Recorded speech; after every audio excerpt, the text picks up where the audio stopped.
ከምወዳቸው ቤተሰብ ተለይቼ ጉዞዬን ወደ ሳውዲ ሳደርግ አስታውሳለሁ። እስከምደርስ ድረስ እንባዬ ከዓይኔ ይፈስ ነበር። ከራሴ ጋር እየታገልኩ ቀጥታ ወደምሰራበት ቤት አቀናሁ። እንደ እድል ሆኖ የገባሁበት ቤት ብዙ ቤተሰብ ያልበዛበትና ስራ ያልበዛበት ቤት በመሆኑ ብዙም ግራ አልተጋባሁም። የመጣሁበትን ዓላማ ማሳካት የግድ ስለነበር የውስጤን በውስጤ ይዤ በሀዘን መቆዘሜን አቆሜ ለአዲሱ ቤተሰብ ለአዲሱ ስራ ትኩረቴን ሰጥቼ በርትቼ መስራት ጀመርኩ። በየጊዜው እያነሳው ስልክ መደወል ነፃነት ባይኖረኝም በሳምንት አንዴ ግን እየደወልኩ የናፈቆኝን ቤተሰቦች አገኛቸው ነበር። አዲሱን ቤትና አዲሱ ስራዬንም ለመድኩት። መለየቴንም ናፍቆቱንም አምቄ በውስጤ ተላምጄው መኖር ጀመርኩ። ከምወዳት ጓደኛዬ ጋርም የተደዋወልን የሄደች ልጄን እንደምታያት እንደምትጠይቃት የሚያስፈልጋትን ነገር አድርጋ እንደምትመለስ ትነግረኛለች። ይህ ደግሞ ሁልጊዜ ልቤን የሚያረጋጋው ነገር ሆነልኝ። ቤተሰቦችም እኔ ብጎልባቸውም የተሻለ ኑሮ፣ የተሻለ ምግብ፣ የተሻለ ትምህርት ቤት ሁሉ ነገራቸው ተለውጦ ደስተኛ ህይወት እየኖሩ መሆኑን ሳስበው በጣም ደስተኛ ሆናለሁ። በቀጣይና በዋናነት አእምሮዬ ላይ አስበው የነበረው ነገር ባለቤቴ ጥሩ ስራ እንዲጀምር ነበርና ከምልክላቸው ቀንሺ ቆጥቤ እያጠራቀምኩ ነበርና ገንዘቡን ልኬለት ስራ እንዲጀምር አደረግኩ። በጥሩ ሁኔታ መስራት ጀመረ። ዓላማዬ አድርጌ የነበረው እነሱ የተሻለ ህይወት እንዲኖሩና የተሻለ ስራ እንዲኖረን ከመሆኑ ጋር እያሳካው መሆኑን ሳስበው በጣም ደስተኛ ሆናለሁ። በሌላ በኩል ደግሞ የልጄ ናፍቆት እያንገበገበኝ ስራ ጨርሼ በተቀመጥኩበት ከተኛሁበት በሌሊት እየተነሳው ሳይቀር ስቅስቅ ብዬ ማለቅስበት ጊዜያቶች ብዙ ናቸው። የመጣሁበትን ዓላማ አሳክቼ በጣም የምወዳቸውን የናፈኳቸውን ቤተሰቦቼ አግኝቼ ድህነትን አሸንፈን ደስተኛ ህይወት ስንመራ እያሰብኩ በደስታ ፈገግ እላለሁ። በዚህ ሁኔታ እንደቀጠልኩ 2 ዓመት ሰርቼ ኮንትራቴን እንደጨረስኩ ጥሩ የስራ ሀሳብ አመጣሁ። ይህም የስራ ሀሳብ የነበረው ባለቤቴ ከዛ ወደዚህ መምጣት የሚፈልጉትን እያዘጋጀ እኔ ደግሞ ከዚህ ቪዛ ለነሱ መላክ ነበር።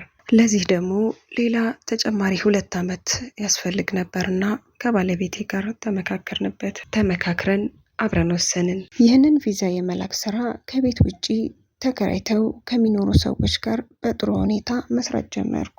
ለጓደኛዬም ይህን ሀሳብ ስነግራት ጥሩ ሀሳብ በመሆኑ እንድቀጥል አበረታታኝ። እሷም እኔ ወዳለሁበት መምጣት እንደምትፈልግ ነግራኝ ሀሳቧን ተቀብያት ዝግጅት ማድረግ ጀመርኩ። እኔ ያለሁበት ቤት ውስጥ ሌላ ተጨማሪ ሰው ይፈልጉ ስለነበር እነሱን አናግሬያቸው ዶክመንቷን አዘጋጅቼ ቪዛዋን መጠባበቅ ጀመርን። ልጄም ራሷን በደንብ እያወቀች ከፍ እያለች ስትመጣ እንድመጣላት እንደምትፈልግ በየጊዜው እኔን መጨቅጨቅ ጀመረች። ነፍሴ እየተጨነቀችም ቢሆን ቢበዛ 1 ዓመት እንድትታገሰኝ ጓደኛዬን ልክ እንደኔ እንድታያት እያደረግኩ በሷ በኩል ሁሉንም ነገር እንደምልክላት እየነገርኩ እያጽናናሁ አቆያታለሁኝ። እቤት ውስጥ እኔ ከሄድኩ በኋላ እነሱን ለማገዝ ከአገር ቤት የመጣች የሱ እህት ልጅ አለች። እሷ መኖር ከጭንቀት ገላግሎኛል። ባለቤቴም የከፈታትን ሱቅ ወደ ተሻለ አሳድጎ ቆንጆ የልብስ ቤት አደረጋት። ከዚህ በተጨማሪም መሬት አገላብጦ የመሸጥ ስራ ጀመረ። ጓደኛዬም ተሰራው የነበረውን ስራ አቁማ ወደኛ ሰፈር አካባቢ ቀረብ ብላ ትንሽ ቤት ተከራይታ መኖር እንደጀመረች ሰማሁ። እየጠበቀች የነበረው ቪዛ ባልታሰበ ምክንያት ሳይሳካ ቀርቶ እኔም ኮንትራቴን ለመጨረስ 1 ዓመት ነበርና የቀረኝ የእሷን ፋይል ወደ ሌላ አዘዋውሬ በድጋሚ ቪዛዋን መጠባበቅ ጀመርን። በዚህ ጊዜ ጓደኛዬ ወደኛ አካባቢ በመቅረቧ ከበፊቱ በበለጠ ሁኔታ ወደኛ ቤት በመሄድ የሚጎላቸውን ነገር በመጠየቅና በማሟላት ልጄንም የሚያስፈልጋትን ነገር እያደረገች ልጄን እየተንከባከበች በመያዟ ይበልጥ እንድወዳትና እንድኮራባት አደረገኝ። ልጄም ጓደኛዬን ከመውደዷ የተነሳ 2ኛ እናቴ ብላ መጥራት እስክትጀምር ድረስ ሆናላት ነበር። በዚሁ መሀል በሌላ ደላላ ሲሞከርላት የነበረው የጓደኛዬም ቪዛ ደረሰ። የኔም ኮንትራት ወደ ማለቁ ሆነ። ለቤት የሚያስፈልጉኝን ነገሮች በሙሉ መገዛዛት ጀመርኩ። በጣም የናፈቁኝን ቤተሰቦች ለማግኘት በጉጉትና በደስታ ብዛት እንቅልፍ እንኳን መተኛት እስኪያቅተኝ ድረስ ደረሰ። አይሆንም የተባለው ሁሉ ሆኖ አይደርስም ሩቅ ነው ብዬ የፈራሁት ቀን ይኸው ደረሰ። እንዲሁ የናፈኳቸውን እስካቅፋቸው ልቤ ስቅል እንዳለ ወደ ሀገር የገባሁ። ኢትዮጵያ አየር መንገድ ስገባ የናፈኳቸው ውድ ቤተሰቦቼ፣ ባሌና ልጄ፣ የቅርብ ዘመዶቼ፣ ጓደኞቼ ሁሉም እኔ ሊቀበሉ መጥተዋል። የሚገርመው መጥፎ አጋጣሚ ደግሞ እኔ እሁድ ጠዋት ሀገሬ ስገባ ያቺ የናፈቀችኝ ጓደኛዬ ግን አርብ ዕለት ወደ ሳውዲ በራ ነበር። አቤት ልጄ በጣም ካሰብኳት በላይ አድጋልኛለች። መሀላቸው ገብቼ ወደ ቤታችን አመራን። ቤትም ደስ የሚል ቀን አሳለፍን። የአካባቢ ሰዎች እኔ መምጣቴን ሲሰሙ እንኳን ደህና መጣሽ ለማለት ወደ ቤቴ መምጣት ጀመሩ። የናፈኩትን ጊዜ ከቤተሰቤ ጋር ማሳለፍ ጀመሩ። ቤታችን በጣም ደስ ይላል። በብዙ አዳዲስ ነገሮች ተቀያይሯል። የጎደለውን የቀረውን ማሟላት ጀመሩ። ወደ እኔና ወደ ባሌ ናፍቆት መለስ ስል ግን ባሌ ላይ አንድ ያጣሁበት ነገር አለ።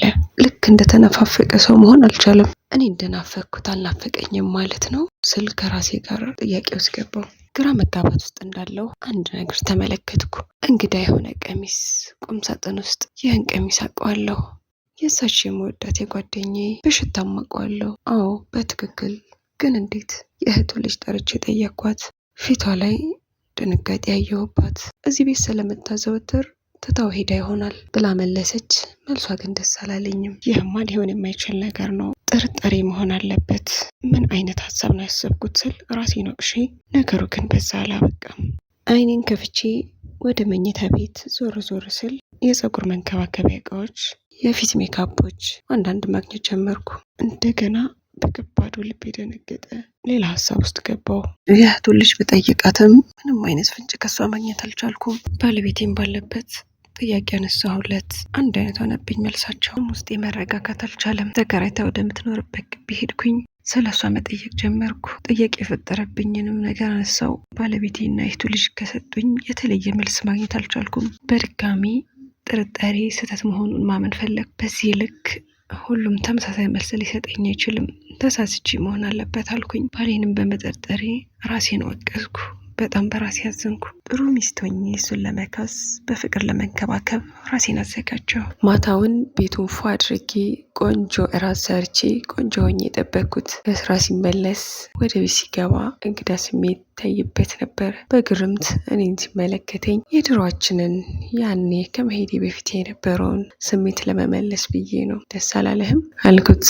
ደስ ብሎኛል ብሎ አቀፈኝ። ተቃቀፍን፣ ደስ አለኝ። ያሰብኩት ሁሉ ውሸት ሆኖ የፍቅር ህይወት ልንኖር ነው ብዬ በጣም በደስታ አቀፍኩት። እራታችንን ለመብላት ሰብሰብ ብለን ተቀመጥን።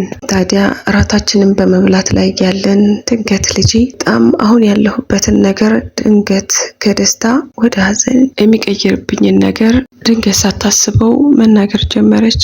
ማማ አንቺ ግን የባባን እጅ ለምን አላጠብሽውም? ባባን እኮ ሁልጊዜ አክስቴ ነበረችውን የምታጥበው፣ ምግብም ሲበላ የምታጎርሰው እኮ እሷ ናት። አከታትላ ማውራት ጀመረች።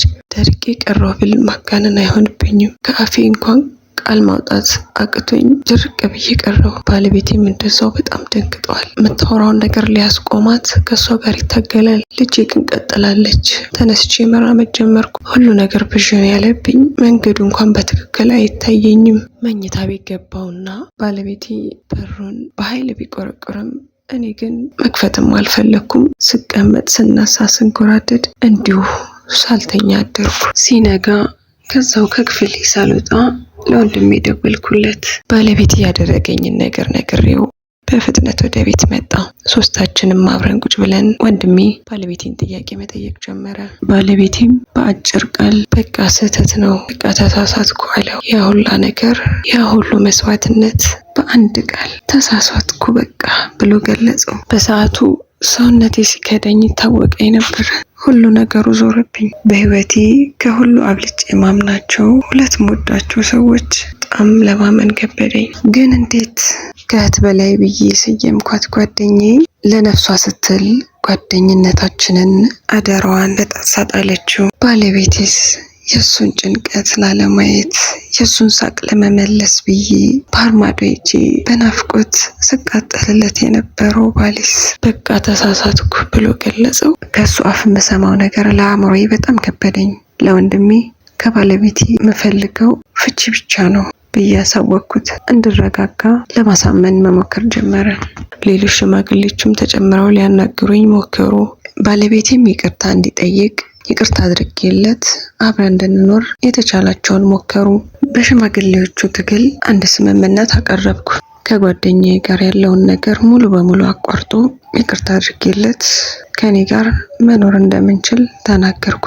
ባለቤቴ ግን ከዛችኛው ጓደኛዬ እንዳልተለያየና መለየት እንደማይፈልግ ሀሳቡን ተናገረ። የእሱን ምላሽ አእምሮዬ መቀበል በጣም ከበደው። ምንም ነገር ልላልቻልኩም። ባለቤቴን መፍታት እንደምፈልግ ከሱ ምንም አይነት ንብረትም ሆነ ምንም እንደማልፈልግ ተናግሬ የመጨረሻ ውሳኔ እንደሆነ አጥብቄ ነገርኳቸው። ከዚህ ሁሉ ነገር ማግስት ሁሉን ነገር ላለመስማት በርቀት ለመቆየት እናቴ ቤት ሄድኩኝ። 15 ቀን እንደቆየው ሽማግሌዎች ወደ ቤት እንድመጣ ጠሩኝ። ተመልሼ መጣሁ። ከ15 ቀን በፊት አንድ ላይ ያነጋገሩን ሽማግሌዎች በድጋሚ ትዳራችንን አስተካክለን አብረን እንድንኖር በድጋሚ ጥያቄ ማንሳት ጀመሩ። አጥብቄ ከፍቺ ውጭ ምንም እንደማልፈልግ ነገርኳቸው። ባለቤቴም ምንም ማንንም ሳይፈራ ፍቺውን ተቀብያለሁ አለ። ሁሉንም ነገር እርግፍ አድርጌ ትችላት በድጋሚ እናቴ ጋር ወደ ሀገር ቤት ተመልሼ ኑሬን ቀጠልኩ። የውስጤ ሁኔታ መረጋጋት ስላቃተው ወደ ከተማ እንድመጣም ቤተሰቦች አልፈቅድልሻሉኝ። ሁልጊዜ መታመም ሆነ ስራዬ ምንም ጤነኛ ልሆን አልቻልኩም። ውስጤ በጣም ይጨናነቃል። ከእንደዚህ አይነት ሁኔታ ጋር ስላዩኝ ትኩረታቸውን እኔ ላይ እንጂ ሌላ ነገር ላይ ማድረግ አልፈለጉም። ወደ ክስም አልሄድኩም። ክሱን ለአላህ ተውኩት። እኔም ከአእምሮ ጭንቀት ህመም ጋር ተጋብቼ እሱም ጓደኛዬን አግብቶ ኑሯችንን ለየብቻ መኖር ጀመርን። ከጭንቀት ህመም አገግሜ ወደ ራሴ ከተመለስኩ በኋላ ከባለቤቴ ልጄን ልወስዳት መጥቼ የሞከርኩ ቢሆንም እሱ ግን ልጄን እንኳን ሊሰጠኝ አልፈለግም።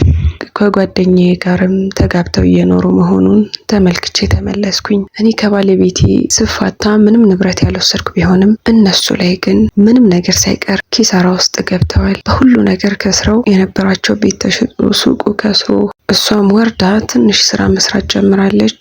እሱም እንደዛው። ሁሉ ነገር እንዳላሰቡት ነገር ነበር የሆነባቸው። ይህ አላህ ስራ ነው ብዬ ለራሴ ነገርኩት።